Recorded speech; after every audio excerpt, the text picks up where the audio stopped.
कापूस आणि सोयाबीन यांच्या मूल्य साखळ्या विकसित करण्यात आल्या आहेत आणि या नुकसान भरपाईमध्ये देखील कापूस आणि सोयाबीनला बच्चू भाऊ 27,000 रुपये हेक्टरी आपण मदत देण्याचा निर्णय घेतलेला आहे आणि त्यामध्ये आम्ही इथे उत्तर देण्याच्या अगोदर 14 शेतकरी आपण बाहेर बोलवले होते.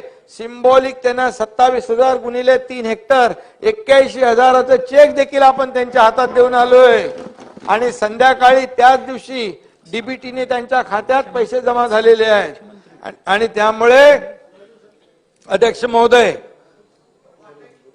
त्याचबरोबर चालू वर्षी 520 कोटींचे कार्यक्रम आपण या चालू वर्षी राबवणार आहोत. 238 कोटी 89 लाख कापसासाठी आणि 281 कोटी 97 लाख सोयाबीनसाठी. कापसासाठी 500 व सोयाबीनसाठी 270 शेतकरी उत्पादक कंपन्या आपण स्थापन करण्यात येणार आहेत.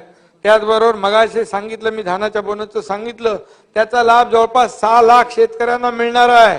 त्याचबरोबर महाविकास आघाडी सरकारने जे पैसे छत्रपती शिवाजी महाराज कर्जमुक्ती योजनेतले द्यायला पाहिजे होते ते विसरले, परंतु आम्ही विसरलो नाही, आपलं सरकार विसरलं नाही. 6.5 लाख शेतकऱ्यांना या ठिकाणी त्याची देखील कर्जमाफी या ठिकाणी सरकारने माहिती कशी वाटली नक्कीच कमेंटद्वारे कळवा आणि चॅनलवर नवीन असाल तर चॅनल सबस्क्राईब करायला विसरू नका व आपल्या शेतकरी मित्रांना सुद्धा शेअर करायला विसरू नका. पुन्हा भेटूया एका नवीन अपडेटमध्ये. तोपर्यंत जय महाराष्ट्र.